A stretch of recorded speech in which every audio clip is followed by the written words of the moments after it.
আসসালামু আলাইকুম প্রিয় দর্শক, চ্যানেল আই সংবাদে এখন স্টুডিও থেকে আপনাদের শুভেচ্ছা সহ স্বাগত জানাচ্ছি। আর সংবাদের পুরোটা জুড়েই আপনাদের সঙ্গে থাকব আমি সাইদুর রহমান। আশা করছি আপনারা আমাদের সঙ্গে থাকবেন।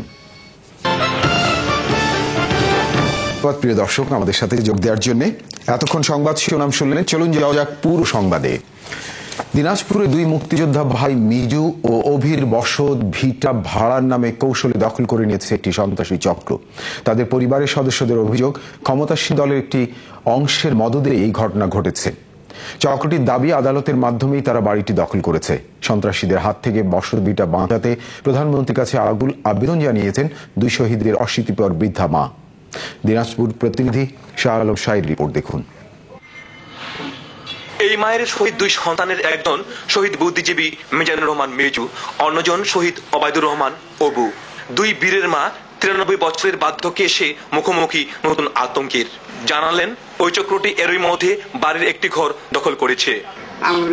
আমিও খুব অসুস্থ ছিলাম, আমাকে নিয়ে গেল ঢাকায় চিকিৎসার জন্য। ওই ছেলেও খুব অসুস্থ।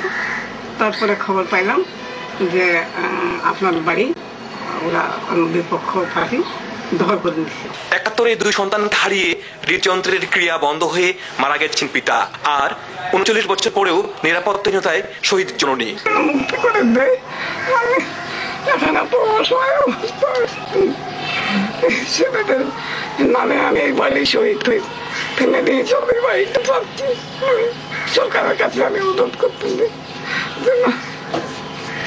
আমাকে বাড়িটা খারাপ করে দেয়। দিনাজপুর শহরের প্রাণকেন্দ্র মুন্সিপাড়ায় 18 শতক জমির উপর এই বসত ভিটা। এর সামনে এখন সাইনবোর্ড ঝুলছে তরিকুল হক গঙের। 3 শতক জমি বিক্রির বিজ্ঞপ্তিও লাগানো হয়েছে। দখলকারীরা বলছে আইনের কথা। কিনে তাদেরকে আমরা ভাড়া দিয়ে আত্মীয়তার সুবাদে দীর্ঘদিন ধরে পরে আসে আমাদের ভাড়া দেন।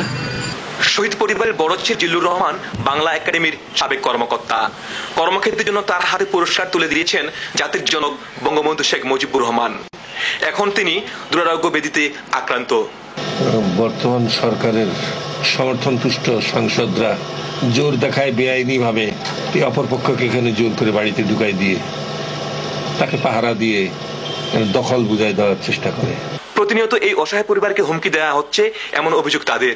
তারা চাকু নিয়ে ঘুরছে, আমাদের পানির লাইন এসে ফুটা করে দিয়ে গেল সকালবেলা। তারা হুমকি দিচ্ছে, বিচ্ছিরিভাবে গালাগাল করছে, যেটা আমরা মুখেই আনতে পারি না ভদ্র সমাজে।